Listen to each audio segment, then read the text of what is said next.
On August 9, 1945, shortly before Japan surrendered in World War II, the Soviet Army attacked Japan's Kwantung Army in northeast China.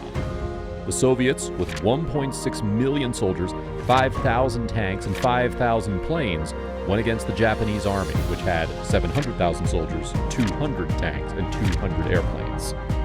This attack created chaos in Manchuria, which was controlled by Japan and housed 1.5 million Japanese civilians who had moved there. During the Soviet attacks and the Kwantung Army's downfall, there was disorder. The Soviets harmed civilians, took their belongings, and committed crimes.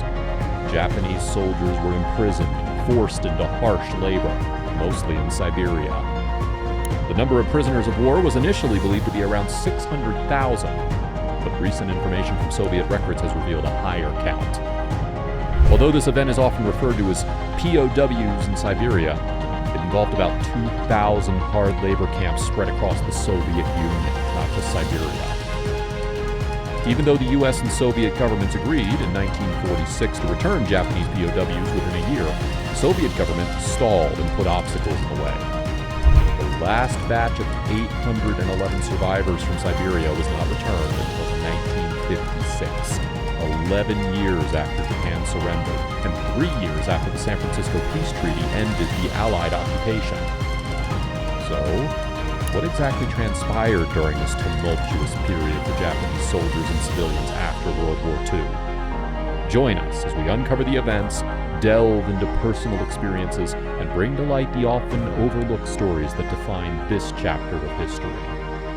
Let's step back to August 15, 1945. A pivotal moment in Japan's history. Imagine all the radio stations across the nation tuning in, synchronized as Emperor Hirohito's voice echoed through the airwaves. The anticipation was palpable, tinged with apprehension. Just days earlier, the United States had unleashed devastating nuclear bombs on Hiroshima and Nagasaki, leaving unimaginable destruction and countless lives lost. Now, Japan's future hung in the balance. If the Emperor's message hinted at continued fighting, the people knew that the consequences would be dire. The Americans could decimate them within hours. But Hirohito's words took a different path. With a clear and resolute voice, he confessed, "The war has lasted for almost 4 years," he acknowledged with candor. "Despite the best that has been done by everyone, the gallant fighting of the military and naval forces, the diligence and assiduity of our servants of the state, and the devoted service of our 100 million people, the war situation has developed not necessarily to Japan's advantage." Hirohito's address took a haunting turn as he delved into the emergence of a devastating new weapon. He spoke of it as a new and most cruel bomb, with an incalculable power of destruction, one that had claimed the lives of countless innocents.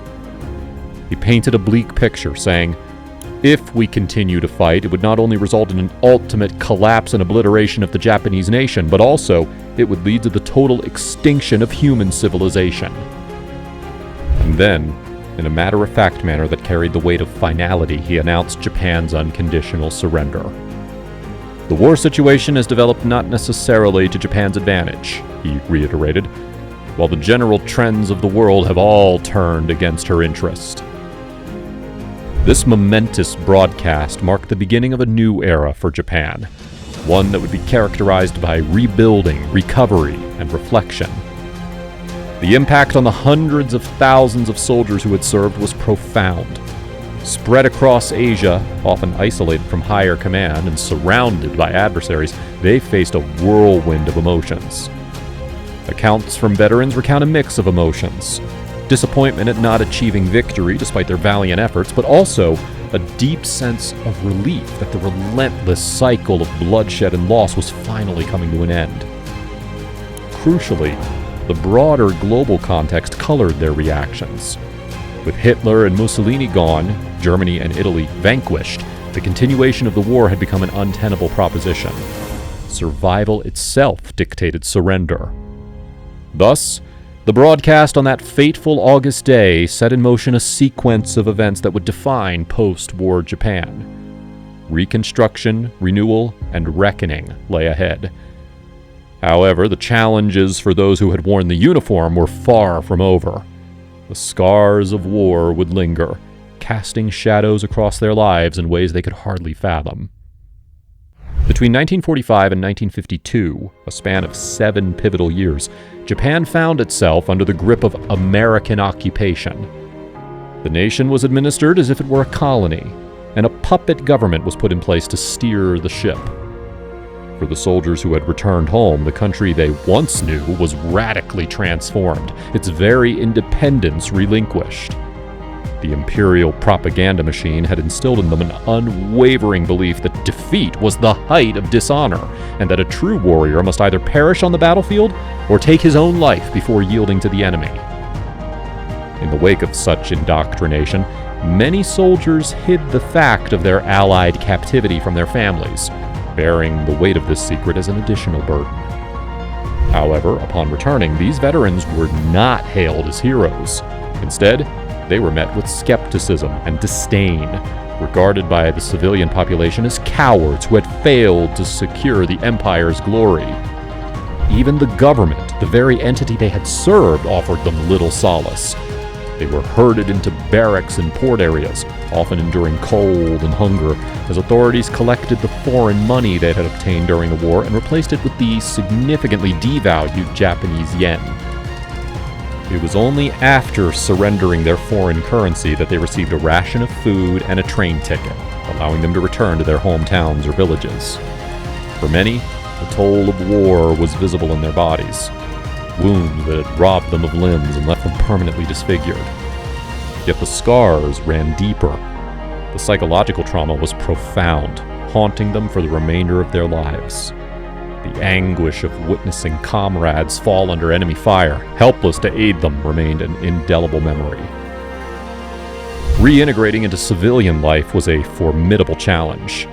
Employment opportunities were scarce, and despite government efforts to absorb them into state construction projects aimed at rebuilding post-war Japan, it was all an uphill battle. However, not all Japanese were fortunate enough to return home immediately. Those who had been fighting in Manchuria found themselves captured by the Soviet Union Army and dispatched to concentration camps. A grim fate awaited them. Stripped of all possessions except their uniforms, they were bundled onto trains and sent to detention centers in the frigid expanse of Siberia. In these desolate camps, the essence of heat itself seemed a distant memory. Hundreds succumbed to the brutal Russian winter as hypothermia stole lives. With no means of heating, prisoners huddled together atop one another in an attempt to stave off the cold. The story continues with Stalin's chilling directive, a stark reminder of the unforgiving aftermath of war. With an iron resolve, Stalin determined that the ex-Japanese soldiers were to pay a steep price for the damage and destruction caused during the conflict. These soldiers, once fierce combatants, now found themselves transformed into involuntary laborers, thrust into a grueling array of tasks that ranged from repairing vital infrastructure like bridges and roads to performing factory work and even laboring as lumberjacks. The driving force behind their new reality was singular. Their labor was to fuel the material reconstruction of the Soviet Union, regardless of the toll it would take on their bodies and psyches. Amidst these struggles, the Japanese authorities fought to negotiate the return of their captive soldiers. However, their efforts didn't always yield success. For those fortunate enough to return to Japan, the challenge of reintegrating into society was immense. Placed into industrial or agricultural roles, they faced an uphill battle, navigating a landscape that had been irrevocably transformed by the war. These returning soldiers, once thrust onto the battlefield, were now grappling with the intricacies of post-war life, economic instability, societal shifts, and personal traumas. Amidst these complex narratives, a parallel drama unfolded within Japan itself. The reckoning for the war's atrocities was a stark imperative, driven by the Allied forces. This manifested in the form of trials for military leaders responsible for orchestrating the conflict. A total of 28 high-ranking officers faced the harrowing experience of being brought to the witness stand, where they were compelled to account for the war crimes committed by the Japanese army. Among these figures was Hideki Tojo, the former Prime Minister of Japan.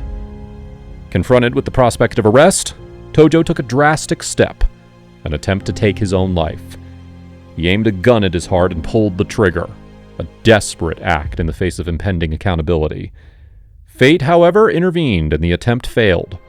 Tojo's life was saved by the timely intervention of American medics, thrusting him from the precipice of death back into a world that would hold him accountable for his actions.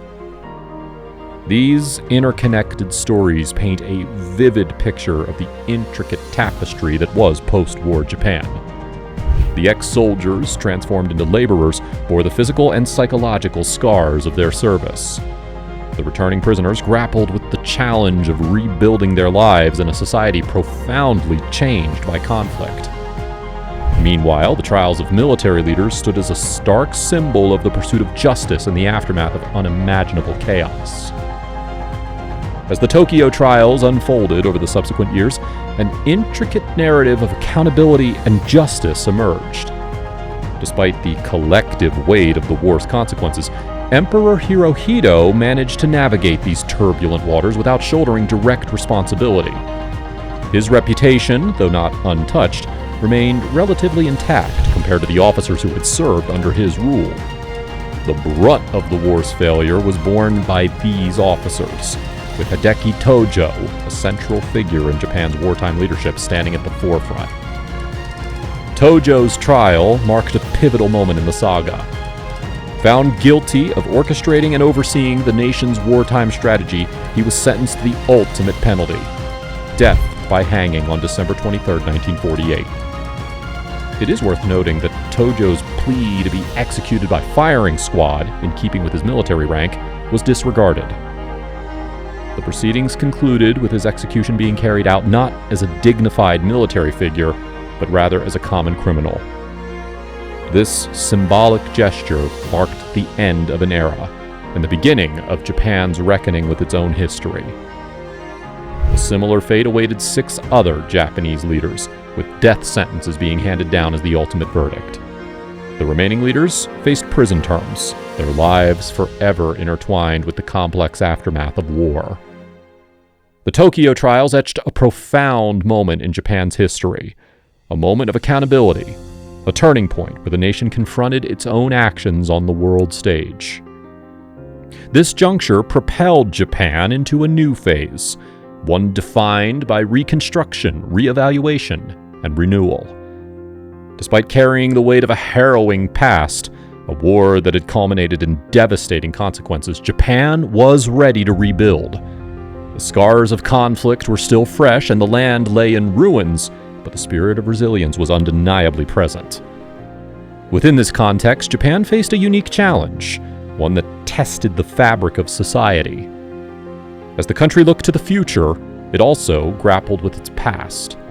The very veterans who had fought for the nation found themselves in a complex position. The sacrifices they had made on the battlefield were often met with mixed reactions from both the population and the government. They were living reminders of a chapter in history that was both painful and divisive. Now, we would like you to consider a thought-provoking question. Were Japanese war veterans treated fairly in the aftermath of these trials and the war's end? Please share your insights and thoughts in the comments below.